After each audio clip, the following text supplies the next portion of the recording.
তুমি খুব ভাগ্যবতী যে আমার মতো পুরুষে তুমি হারিয়ে ফেলেছো অনেক আগে।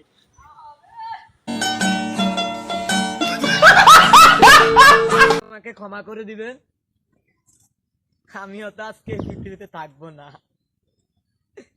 কারণ শখের নারীটাকে হারিয়ে আজ টিকতে পারি না।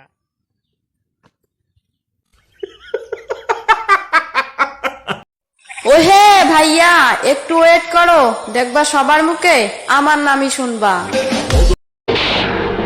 আজ প্রথমবার কইছস তাই মাফ করে দিলাম, কিন্তু দ্বিতীয়বার যেদিন কবি সেই দিন তোর কলজাটারে তাই না বাইর করে আমি ওজন করুম।